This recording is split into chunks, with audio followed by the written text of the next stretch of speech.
Hello, I'm Christine Tan in Singapore. The COVID-19 pandemic is now in its second year. But thanks to lockdowns and vaccine rollouts, countries across the world are hoping their economies will rebound. But how can they safely reopen, reinvigorate consumption, and ensure job creation? And beyond those fundamentals, can economies, particularly here in Asia, achieve the so-called Great Reset? Making sure the region is headed towards a sustainable and more inclusive future. We'll discuss all that and more on the CNBC Debate.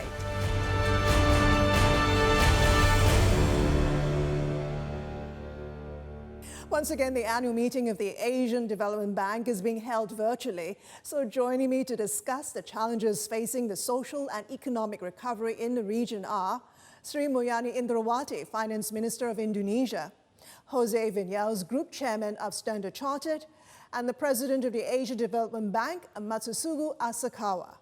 President Asakawa, I would like to begin with you. We are now in the second year of the pandemic. The focus is now on vaccinations and getting economies to open up safely. From your observations and discussions with government, how is the region holding up? Yes, thank you, Christina. The health, social and economic impact of this pandemic has been enormous everywhere and also for this region.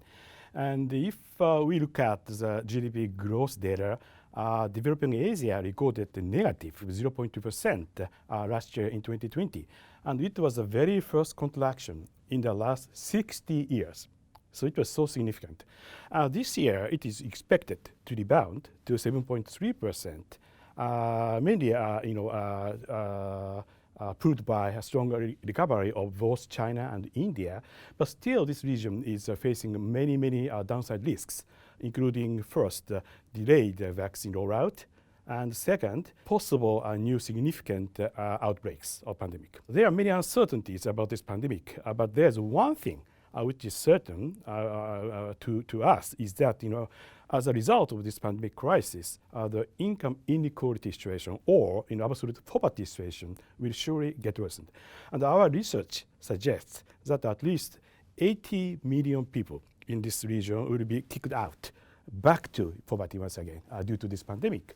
So that needs to be urgently addressed. So almost every developing member countries, DMCs of ADB, has adopted or enhanced their social protection program to address this poverty issue. That is very good policy orientation. It's very much needed.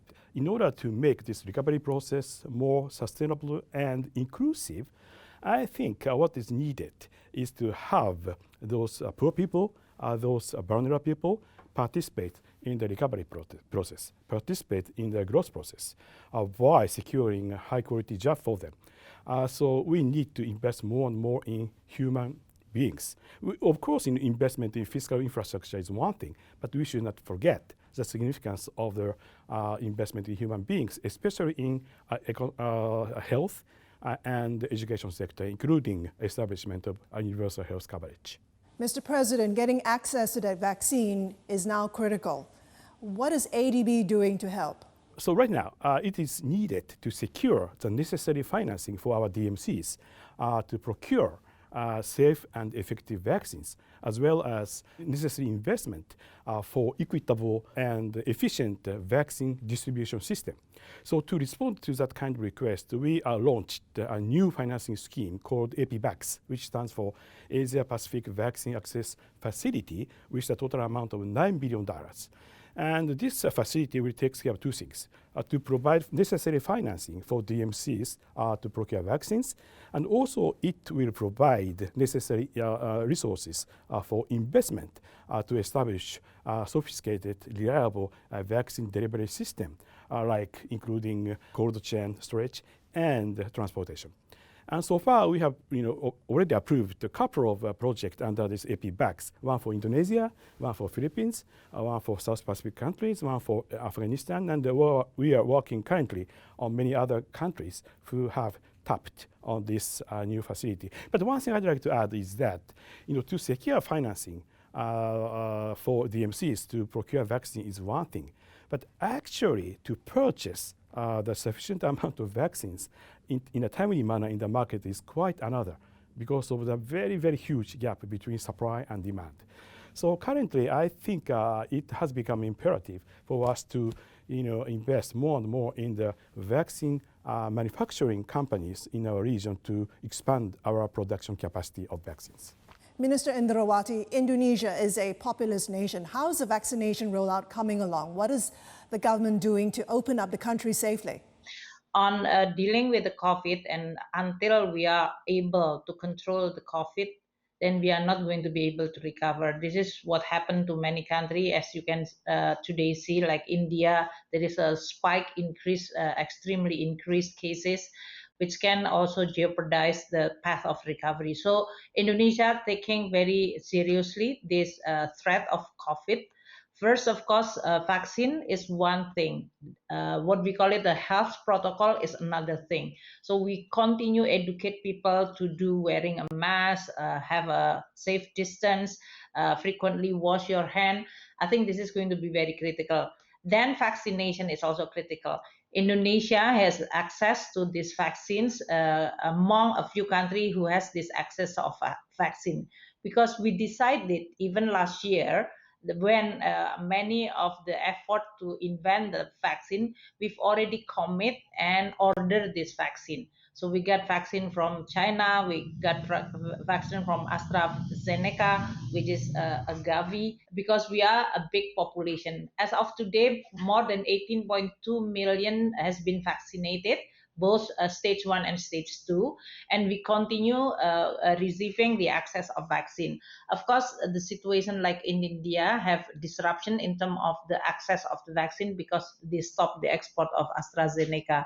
But we do hope that this is not going to be long, so that many other countries will be able to access this vaccine. So what I'm saying is that today for Indonesia, seeing the recovery, which is extremely very important on the economic side, export has been growing by 30%. This is really a jump in March, year on year, comparing to last year, which is contracted by 7%.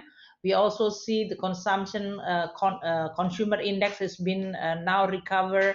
Mobility has been also recover, and we also PMI manufacturer is also recovering at the expansionary zone of 53, above 53. This is the highest since July last year. So we see the very strong recovery, quite accelerated, especially on the first quarter. Then it will be continue on the second quarter. But we learn from other countries that when you have a long holiday, it's going to be a threat for the COVID to be spread again. So for Indonesia, because next month we are going to have, this is the Ramadan month for Muslim country in Indonesia. And we are going to celebrate the Eid. This is usually 87 million people traveling within Indonesia. Now, government has announced that you are not allowed to go back to your hometown, and that's preventing this 87 million people traveling at the same time, which is going to be very, very potential for this COVID to be spreading. So we continue making this balance between managing in a very extreme careful for this COVID spreading. Vaccinations, definitely on the supply of vaccine and the speed of vaccination, we achieve around 500,000 more vaccine per day, which is now a little bit declined because of the fasting, but we are going to accelerate again, so that we are going to be able to achieve at least 70 million by mid of this year, and that will at least creating a safe what you call it cluster. But we will continue adopting the health discipline in order for us not to be complacent with this vaccination. Jose, you've heard what President Asakawa was talking about. He said about 78 million people have been pushed back into extreme poverty. As the chairman of Standard Chartered, give us your perspective as to how the private sector can help bring about a more inclusive recovery to bring down that inequality. Thank you very much, Christine. And indeed, it's kind of an irony that the COVID crisis, which in a way has been a great unifier in the sense that it has affected us all globally, also has been the great divider. because it has deepened inequality across countries. Advanced economies have fared better in general than emerging markets, with the exception of China and a few other economies. And the low-income countries have been the most affected. And hence the increase in the poverty, both in developing Asia and in the world, that President Asakawa was referring to before in terms of developing Asia. I think that bringing in a more inclusive recovery is a must. It's a challenge for countries, for regions, and for the world. And it requires the joint action of the public sector through well-designed policies, and also the collaboration of the private sector. And I want to emphasize the importance of the collaboration between the public sector and the private sector. For example, during the pandemic, and I'm going to refer now more to the financial sector. The financial sector and the banking sector in particular was extremely important in channeling the policy support provided by governments and central banks to the economy through the credit channels, and by providing moratoria and more flexibility in repayment terms. That was important to cushion the blow of the crisis and to lessen the impact on inequality. But in spite of that, there is more that needs to be done in the recovery. And I think that, again, the financial sector must make sure that it plays a role in the allocation of resources so that we can arrive at a more inclusive society. Let me give some examples. For example, during the crisis, international banks like Standard Chartered, we have worked, for example, with the government of Indonesia, Thailand, and the Philippines to support the issuance of pandemic bonds, COVID bonds. And this has been very important. Well, I expect this to continue being necessary in the future because of the challenges provided by vaccination, the control of outbreaks in the virus, and things like that. So I think that this is something which will remain very important. I think it's also a very critical that the private sector and the financial sector in particular play a role also in providing finance to enhance some of the sustainable development goals, which are critical to bring us to a more inclusive society. And again, I think that the partnership between national governments, private financial institutions, domestic and international, and regional development banks and multilateral organizations is absolutely critical in order to pull together all of the resources. And let's not forget that in the private sector, each individual firm, both within and outside of the financial system, corporates and financial companies, they need to practice more equality inside the firm. Have fair wages, avoid discriminatory practices in terms of remuneration, in terms of promotion, make sure that we are really inclusive corporations in line with our purpose. So I think we all need to collaborate. We all need to do our effort, because this, I think, is critical to make sure that more inclusive societies are also more resilient in all respects. Minister Indrawati, the pandemic has also increased poverty on another level as more women leave the workforce to meet increasing needs at home because of the lockdown. We've seen childcare needs rising significantly as a result. How do we engineer a recovery that actually includes women? Well, I think this is an important question. This is a health issue, but then have the spillover very seriously on the society, that is social issue, and also for the economy and financial. So how we are going to design the recovery, we just make sure that this lens of inequality or inclusiveness should be within the design. So for Indonesia, we put additional, what do you call it, social safety net. We increase by almost 28%. And that's cover the existing 29 million household, the existing 20 plus additional 9 million, which is potentially going down into the poverty because of this COVID. That's why we expand our social protection from the existing 20 million to become 29 million. Existing social protection also has been increased in terms of the beneficiary that they get from the government. So this is in the form of cash and non-cash. As you mentioned, Christine, that the gender dimension is very important. With this COVID, first, this is a health issue, but again, 70% of the health worker are women. And that's why it is having a asymmetric impact for the women of this COVID situation.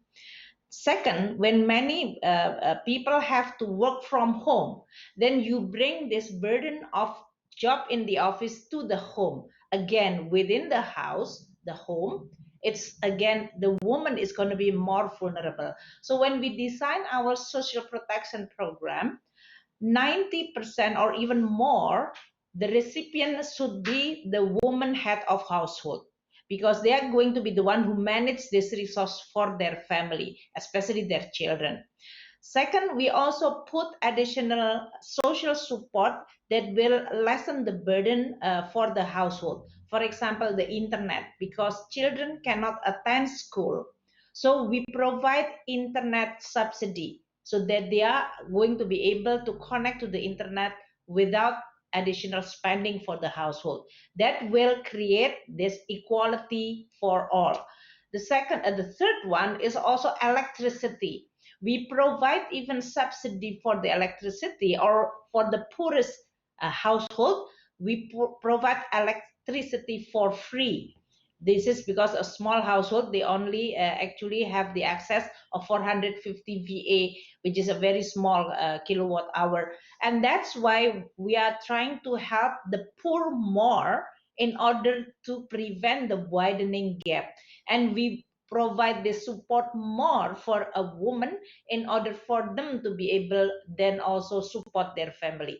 In addition to that, Christine, we also provide, because 62 million small and medium enterprises in Indonesia, majority are also women. So we provide additional support in the form of subsidy of their interest rate. Their borrowing can be restructured more than 18 months.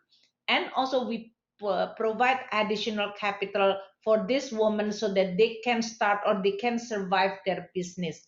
These are all what I call it the social safety net, economic recovery program with the gender dimension, so that women who's now affected more because of this COVID, they are going to be able to not only survive, but also they actually can thrive and help their family. Okay, let's talk about climate change, the next looming crisis. President Asakawa, we know that fighting COVID-19 has taken up critical resources, investments meant to support SDGs or Sustainable Development Goals. How exactly do we exit this pandemic into a recovery that focuses more on climate change in a meaningful way? Where are the opportunities? Christine, before that, can I add one thing about gender issue to what just Minister Sri Mulyani mentioned, which is the increased number of domestic violence, which cannot be forgotten. You know, domestic violence has been triggered by this pandemic, but even worsened by the prolonged lockdown measures, which have forced the victims to stay with abusers without little access to help. So that really need to be addressed, and the ADB has been trying to discuss with our DMC government for this kind of gender-based violence support program.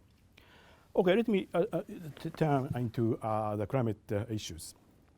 Well, as you may know it, this region of Asia Pacific accounts for briefly 50% of the global greenhouse gas emissions. And also it's true that the region is one of the most vulnerable region against natural disasters.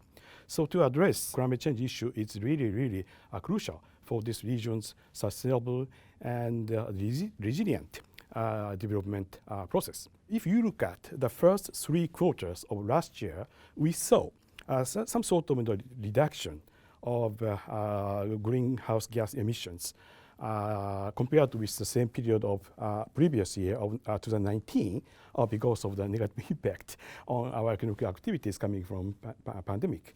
But if you look at the 4th quarter, already we see some kind of rebound in the greenhouse gas emission. The world economy started to recover. So that need to be smartly controlled, that need to be properly controlled, and we should really aim at achieving so-called green recovery. So ADB has committed to, in this context, to do a couple of things. One is, together with other MDBs, we committed to align each of our projects, each of our operations with the adaptation or mitigation target of Paris Agreement, one by one.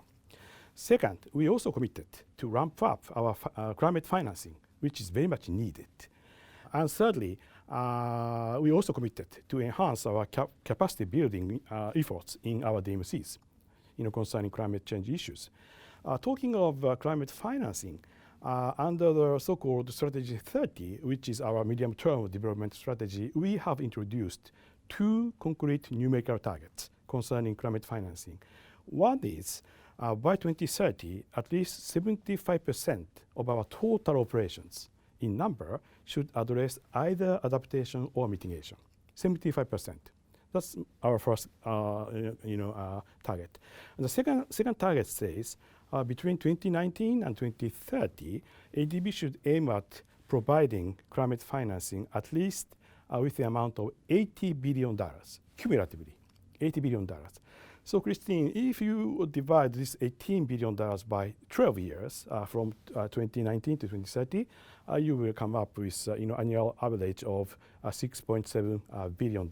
That's our annual target, which looks a bit kind of high bar for us, but we are trying our best to achieve that target year by year for certain. Talking of our capacity building efforts in our DMCs, regrettably, so-called NDCs, nationally determined contributions offered by many countries are not consistent with the Paris Agreement in terms of its temperature target of 1.5 degree or 2.0 degree centigrade, and so on. So what we will continuously do is to provide necessary support for our DMCs to encourage them to adopt more aggressive and more well-balanced NDCs. And simultaneously, we'll continuously try to provide our necessary policy advice and resources, whenever appropriate, to make DMC's economic structure less and less dependent on fossil fuels by setting standards and requirements, and also by introducing climate resilient and low carbon modern technologies, such technologies as renewable energy with storage, carbon capture, smart grid, and so on. Minister Indrawati, governments are now so focused on the health, social, and economic implications of COVID-19. Do politicians have the appetite and the will to drive the SDG agenda forward? Well, I think for many politicians to be able to be elected, they really have to care about SDG, because the SDG is all about the people prosperity and the sustainability of the economy, not only our economy, but globally. So the question is how we are going to make sure that this priority is not going to be outcompete from the what you call it urgency and emergency because of this pandemic. So what we're trying to do within the Indonesia own policy design is how you are going to integrate the climate change, as previously mentioned by President Asakawa, and SDG in our design of addressing the issue of COVID. At the same time, we are strengthening the health system in Indonesia, especially the primary health, which providing a basic services for the people. And then we talk about climate change. I think this is very critical. When we are now in the situation of COVID, we also see that declining activity, which is reflecting in the mobility of the people. That has the consequence. The demand for electricity decline, the mobility decline, mean that people is not going out with their motorcycle or car. Then the air, the quality is becoming improved. I think 6% has been improved. This is great. But economically, it's not really great, because then the economic is actually stuck. So how you are going to make sure that the mobility of the people will not then creating a worsening the air quality or creating this climate change threat. I think this is what we try to do. For Indonesia, within our recovery program, also we allocate resources for labor-intensive activity, which is good because we want to absorb the unemployment due to this COVID. But for the activity which is related to the climate change, for example, like mangrove replanting. Indonesia is an island country. Bigger area of Indonesia is actually sea and ocean, and that's why for us to be able to make sure that the ocean and sea is becoming the absorption of the CO2, that's also related to the mangrove. So that's one just small example how we can design the recovery process with this concern regarding the climate change. I think Indonesia this year has also achieved remarkable declining deforestation. This is the first time Indonesia in the World Resource Institute that we are recognized as a very sharp declining deforestation. This is because in the past 5 years, the government under President Jokowi really establishing a management of the forest in a much more responsible, accountable, transparent way. That's to prevent also the forest fire, which is I think we've been quite successful so far, and we want to maintain that. And at the same time, replanting the forest, which is already maybe suffer from the deforestation in the past. And then on the electricity sector, this is the area which is difficult. President Asakawa mentioned because many of the electricity for a country like Indonesia, in which we have oil, gas, coal, these are all non-renewable, and this is also polluted. So how you are going to transform this existing electricity power into more renewable? That will definitely require a huge investment cost. And also how to retire this one in a non-disruptive way. Now, within Indonesia, again, we still continue try to maintain our national determined commitment, NDC, as mentioned by President Asakawa. This is our Paris Agreement commitment. But as we mentioned in the Paris Agreement, Indonesia can only reduce 29% using our resources, which is currently also very, very heavy burden by this COVID. But we can reduce up to 42% if there is an international support. Unfortunately, until today, the international support of this 100 billion per year has not been delivered. And that's create a shaky commitment for the climate change globally. So we do hope now with the United States now join, and I'm also chairing on the coalition of finance minister addressing the issue of climate change together with my colleague from Finland.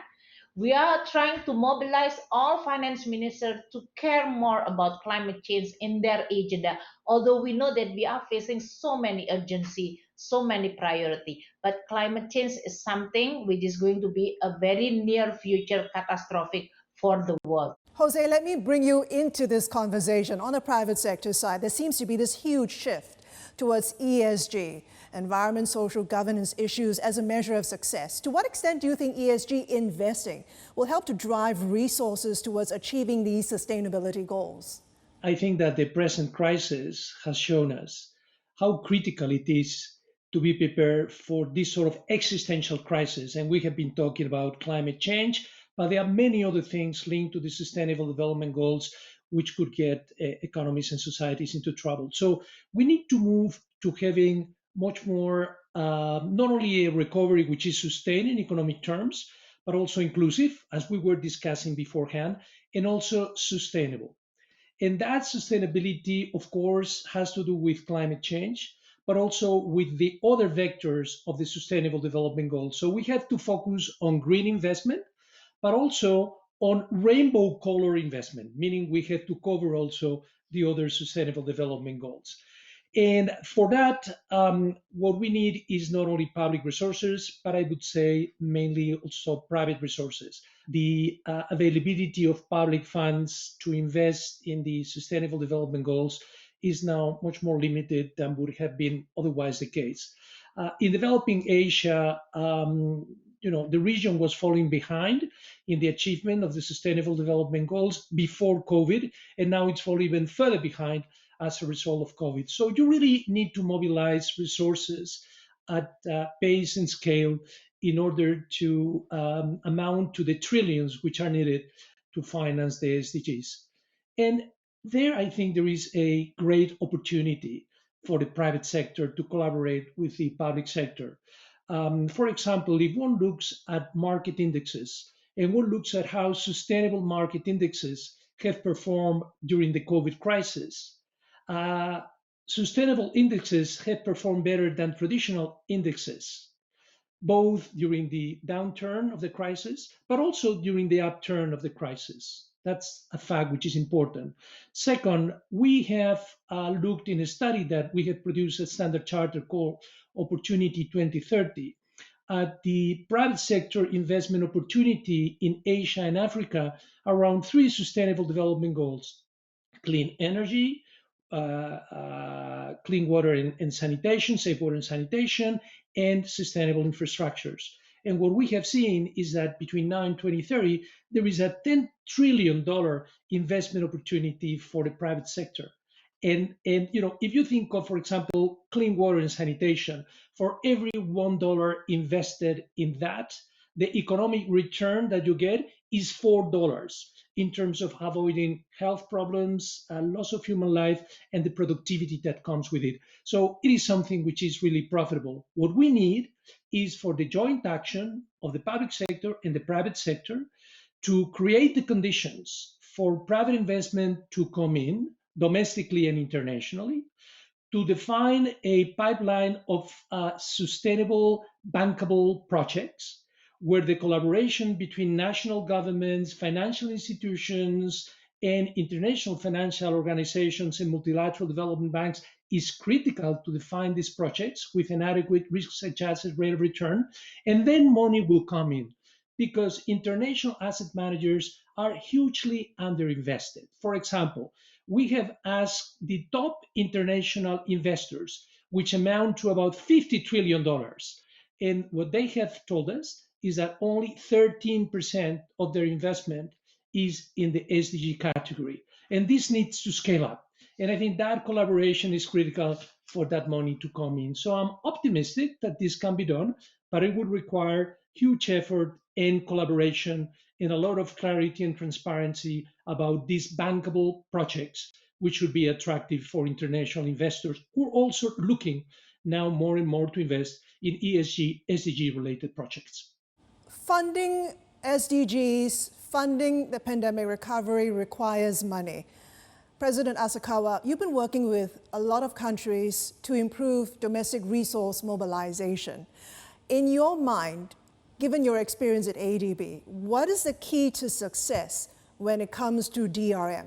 In order to achieve the various targets of SDGs, our DMC should really have better to try to rely less and less on external financing by enhancing its domestic resources to make their financial structure viable.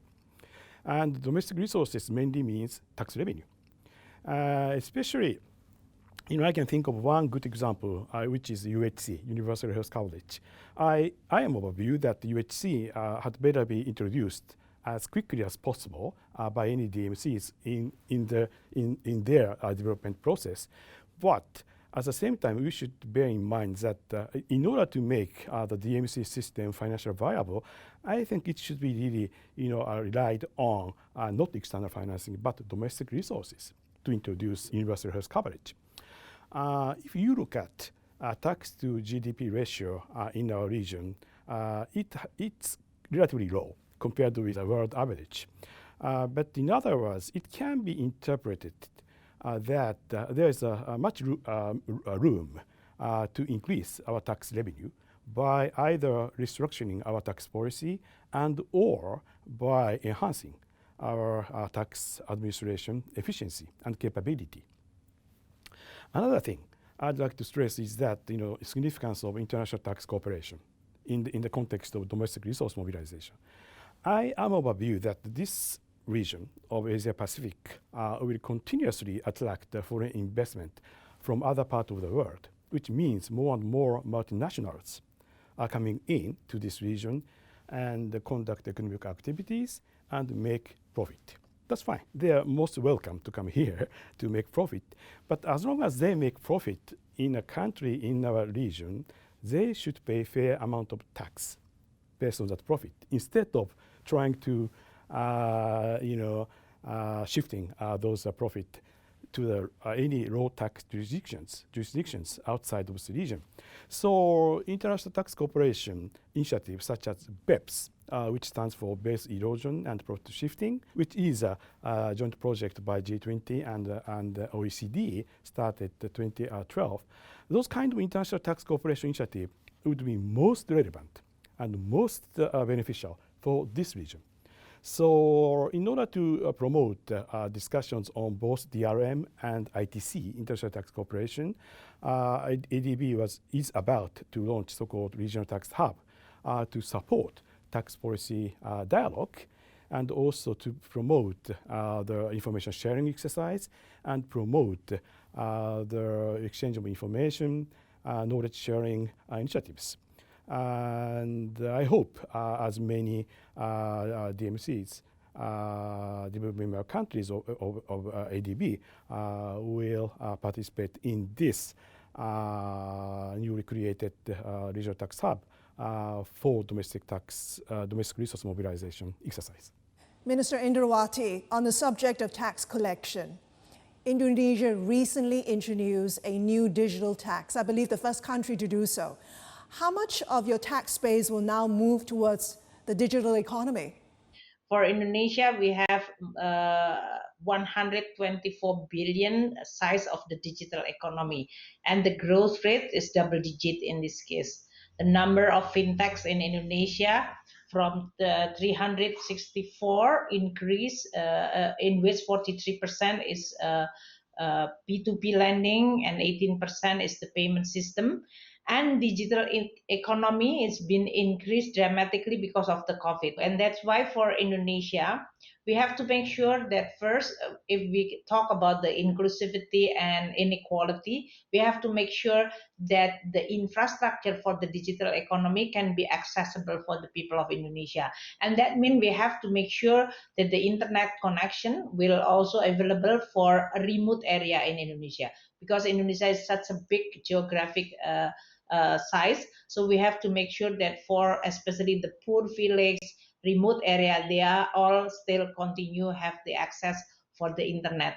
Second one, when you talk about the taxation, with the movement to the digital economy, meaning that the transparency or tracking of the activity should be much easier, because it is tracking digitally, so it can be identified. But as President Asakawa mentioned, at the global level, there is a still continued discussion regarding how you are going to tax this digital economy. Why? Because many of this company is not local company, especially for the provider, they are a global company. If you talk about Google, Facebook, and then you talk about Amazon, even Spotify and others, these are all, they are operate globally. So the question regarding how you are going to divide the right of taxation of each country in which they operate vis-a-vis their headquarter right to revenue and tax, this is going to be one of the most contentious issues during post-global financial crisis. That is 2008-2009, many countries have the need to mobilize resources because they've been spending quite a lot in dealing with the financial crisis.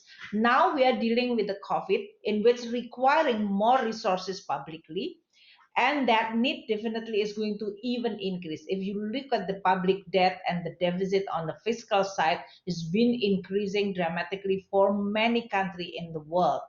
And that's why the domestic resource mobilization is becoming very critical.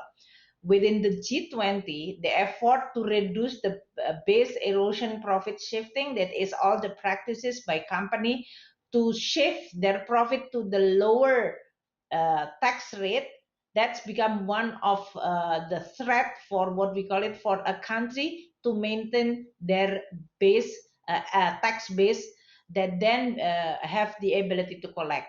But even when the country have an adequate or enough tax base, they are not guaranteed to be able to collect. This is also another whether there is a tax evasion, there is tax avoidance, uh, in which the capacity of the tax official is going to be really needed, and especially with the digital economy, that's going to be even more trickier. And that's why all the effort to collect tax in a much proper and adequate way is becoming the interest of the global level. This is like a climate change. The same thing is like domestic resource mobilization.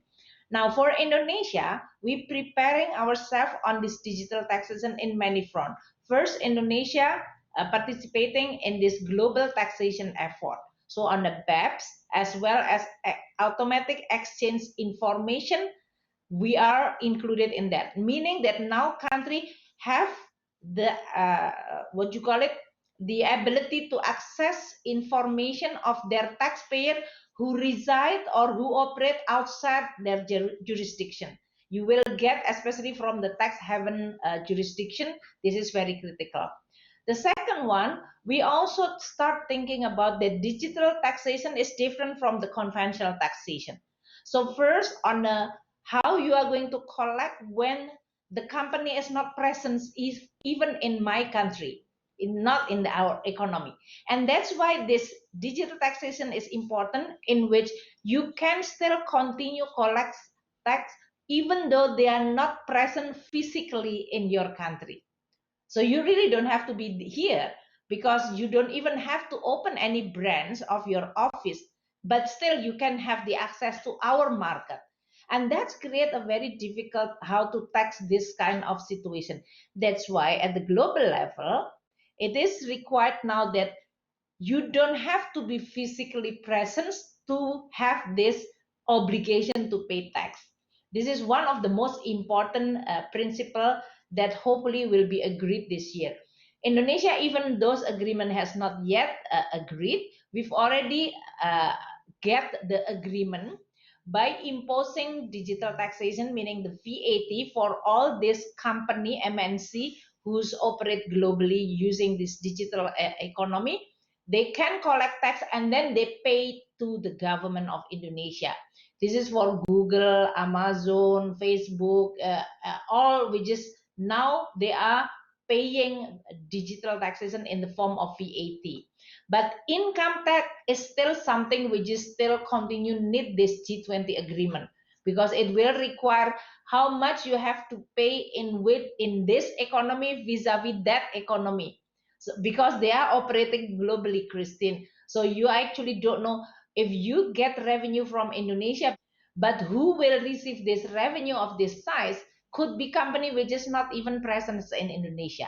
So this is going to be one of the most important of the discussion on the G20, and we do have a very optimistic projection that this year we are going to be able to achieve agreement, global agreement on how we are going to tax, especially on the income tax, on a digital tax. Jose, you've heard Minister Ndawati, governments are trying to increase their tax revenue. Are your corporate clients bracing to pay more tax in the process because of this need to fund SDGs and this need to fund the pandemic recovery? Well, I think that there is a responsibility on the part of corporate clients to contribute appropriately to their recovery and making sure that it is a sustainable one. So I think that it is for governments to define what is the right tax perimeter, consistent with the domestic resource mobilization objectives that President Asakawa was mentioning before. And corporates need to obey the law and pay their fair share of taxes. Beyond that, I do think that the purpose of corporations means that they need to go beyond that, and that they need to do whatever it's needed in order to make sure that they make their money in a way which is consistent with the social goals in the Great Reset that we have before us. And just to give an example, we committed during the COVID pandemic $1 billion funds that we earmarked to finance at cost companies which were fighting COVID by the production of medical supplies, etc. This is something that needs to continue now on the part of financial institutions to finance things like, vaccines and things like that.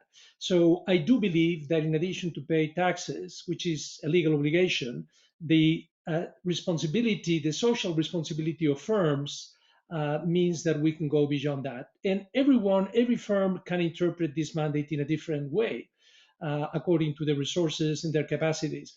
But I think that this is something that needs to complement the tax efforts. Let's talk more about technology, President Asakawa. The pandemic has redefined how everybody lives, works, and operates. It's also sped up digital transformation. What will a new normal look like? How do we position ourselves smartly in the new post-COVID world? COVID-19 pandemic has really accelerated the transition to digitalization.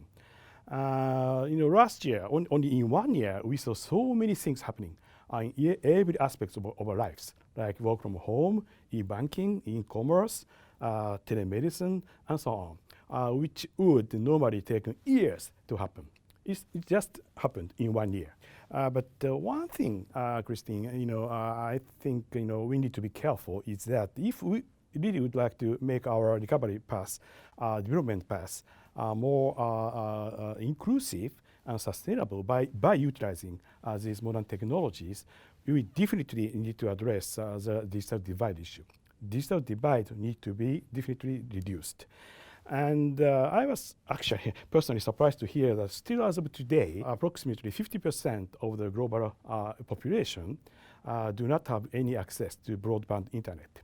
So internet connection definitely need to be improved.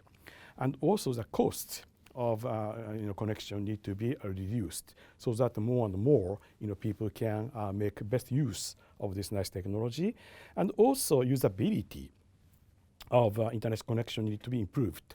So I do hope that the government would introduce necessary regulations and rulings to make internet providers more competitive, and also by trying to address the serious concerns about privacy issue. Minister Indrawati, are you doing what President Asakawa is suggesting in Indonesia? Are you doing all it takes to connect people in Indonesia? We have 75,000 villages in Indonesia. There are still 12,000 which is not yet connected to this broadband. And that's why this is one of the priority for the government to be able to make them connected to this broadband. And the design of our economic recovery included the priority to build this infrastructure for the internet, including the satellite, fiber optic, and also some of the telecommunication tower, so that this 12,000 villages is going to be connected before 2023 or 2024. And that is what we are trying with our effort. Jose mentioned about public-private partnership. I think this is very important because all those investment cannot coming from government money. So designing this project to be attractive to the private sector is very critical. Basically, many infrastructure is very attractive to private sector. But how you are going to structure this financing so that the private sector will be attracted is going to be very critical. That have something to do, for example, like telecommunication, power sector, water, as mentioned by Jose, is all related to the tariff. How much people will pay for this water, telecommunication, or transportation like toll road and electricity, that then be seen as affordable from the people point of view, but profitable from the private sector point of view. And the government in this case can provide many support, whether like availability payment, adequacy, financing adequacy ratio that is allowing to have the rate of return which is attractive for the private sector to participate. or even providing what you call it guarantee. So these are all the mechanism in which the government trying to do in order to attract more. In Indonesia, we are not only reforming the investment climate by passing the law, which is very historical for Indonesia, that is the omnibus law on job creation. This is totally changing the investment climate. So it will reducing the bureaucracy, regulation, and providing ease of doing business. But then we really still continue need to make sure that the private sector willing to come to Indonesia, and their risk appetite usually different from private to private. That's why Indonesia also establishing the sovereign wealth fund, which is creating a partnership for this private sector, especially from abroad, to come to Indonesia, and also to finance all this infrastructure, which is very critical, including digital infrastructure. And that's why the question now for many finance minister in the world is how you are going to juggle between the emergency immediate need like COVID related spending with more medium long term, which we know that this is going to be needed, and in which the private sector have the appetite, but they are not yet matched with the appetite of risk and the existing reach of the country. So we really have to address this issue in order for us to be able to mobilize funding from the private sector, whether this is related to the SDG or any public-private partnership for the infrastructure development, which is, I think, that's going to be very critical. And Indonesia is doing all our best in order for us to use this COVID crisis not to be wasted. So we reform deeply, and we are even reform deeper and more ambitious in order for us to be able to change and to transform the economy into a much more advanced, digitally based, but also equitable way. Jose, you heard what the minister was saying. This is where you come in, the private sector, come in to do something worthwhile. Do you see the pivot happening? This digital transformation, how big a role do you see the private sector playing? I think it's major, and it was happening already before the crisis, and it has accelerated significantly during the crisis. Nowadays, for companies, particularly large companies, unless you have a big digital infrastructure, you're going to be in trouble. And if you think of banking and international banks in particular, where the competition for big techs is so important, you really need to make sure that you have second to none digital infrastructures in order to provide your clients with the best possible services. For instance, we have committed between now and the end of 24 to facilitate funding for up to $40 billion projects of sustainable infrastructures, in addition to other $35 billion money for clean energy. And in terms of digital, to give some examples of what our digital infrastructures have been doing in the last couple of years, we have just a few months ago started a digital bank in Hong Kong to complement our digital operations and reach to other clients. We have established in Indonesia a partnership with one of the largest e-commerce players in order to be able to provide banking as a service to many million customers. And in India, for example, we have established a digital platform to provide not only financing, but also all kinds of services to small and medium-sized enterprises, which, by the way, are critical to support in order to make sure that the recovery is inclusive. Because at the end of the day, small and medium-sized enterprises, we know, provide the bulk of the jobs in economy. So digital infrastructures are critical, very strongly on them, both from the point of view of our own operations, helping finance, also some of these critical infrastructures that are key for a better and more sustainable recovery. And finally, shaping this great reset here in Asia, what are some of the important things to keep in mind as we emerge from this pandemic crisis? Minister Indrawati, maybe I can start with you. Well, I think COVID has really changed dramatically the way people interact, not only on the economic side, as we can see that the trend to the digitalization is happening, but also on education, health, social, and that is going to be a totally world that we are going to see post-COVID. And that is something which we need to anticipate and to transform.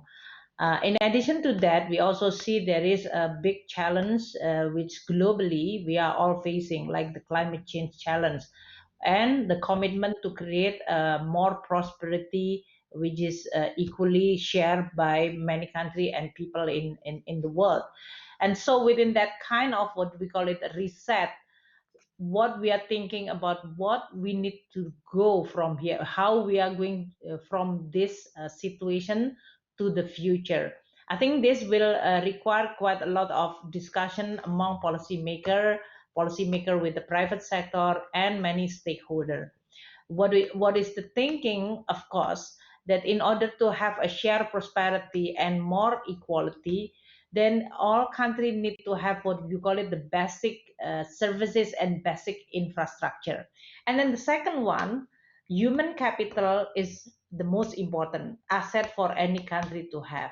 And that's why investing in human capital is going to be very important.